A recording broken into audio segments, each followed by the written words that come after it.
नमस्ते दोस्तों। आज हम डिस्कस करने वाले हैं कंसिलिएशन प्रोसीडिंग्स के बारे में। ये एक बहुत ही इंपॉर्टेंट प्रोसेस है जो डिस्प्यूट्स को सुलझाने में मदद करता है। चलिए शुरू करते हैं। Application and scope. कंसिलिएशन का एप्लीकेशन और स्कोप समझाना जरूरी है। इसका मतलब है कि ये प्रोसेस किसी भी लीगल रिलेशनशिप से अराइज होने वाले डिस्प्यूट्स पर अप्लाई होता है, चाहे वो कॉन्ट्रेक्चुअल हो या नहीं। लेकिन कुछ स्पेसिफिक लॉज है जहाँ कुछ डिस्प्यूट्स को कंसिलिएशन के लिए सबमिट नहीं किया जा सकता। Commencement of conciliation proceedings. Conciliation proceedings तब शुरू होते हैं जब एक पार्टी दूसरे पार्टी को एक रिटन इनविटेशन भेजती है। ये इनविटेशन जो डिस्प्यूट्स का सब्जेक्ट आइडेंटिफाई करता है। अगर दूसरी पार्टी इसे एक्सेप्ट करती है तो प्रोसीडिंग्स शुरू होते हैं।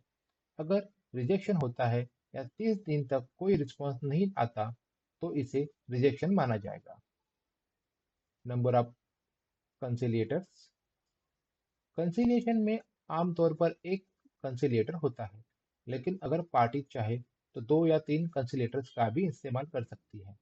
अगर 2 या 3 कंसिलिएटर्स है तो उन्हें मिलकर काम करना चाहिए। ये एक जनरल रूल है। Appointment of conciliators. कंसिलिएटर्स की अपॉइंटमेंट पार्टीज के एग्रीमेंट पर डिपेंड करती है।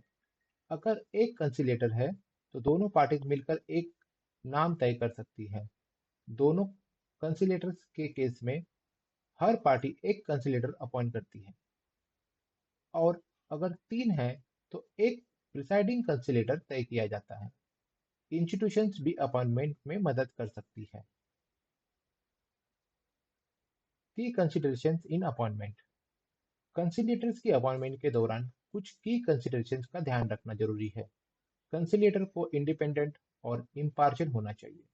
इसके अलावा ये भी जरूरी है कि सोल या थर्ड कंसिलिएटर की नेशनलिटी को पार्टीज की नेशनलिटी से अलग रखा जाए। Important case laws. Booz Allen Hamilton incorporation versus SBI bank and Indian Oil corporation limited versus Amritsar gas service. पहला केस है Booz Allen Hamilton incorporation versus SBI bank. इसमें कोर्ट ने ये क्लैरिफाई किया है कि कंसिलिएशन एग्रीमेंट्स में क्लैरिटी होनी कितनी जरूरी है। और दूसरे केस में Indian Oil corporation versus limited versus Amritsar gas service, जहां कोर्ट ने ये बताया है कि रिटन डॉक्यूमेंटेशन जरूरी है।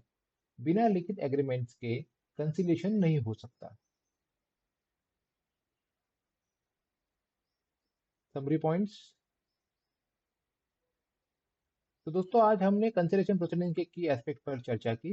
हमने देखा कि ये कैसे काम करते हैं, उनके एप्लीकेशंस क्या है, और कुछ इंपॉर्टेंट केस लॉज के बारे में भी जाना। ये समझना बहुत जरूरी है कि क्योंकि ये भाई समझना बहुत जरूरी है क्योंकि कंसिलिएशन से डिस्प्यूट्स को जल्दी और इफेक्टिवली सुलझाया जा सकता है। वीडियो देखने के लिए धन्यवाद। अगर आपको ये वीडियो पसंद आया हो तो प्लीज लाइक करें और हमें हमारे चैनल को सब्सक्राइब करें। Thank you.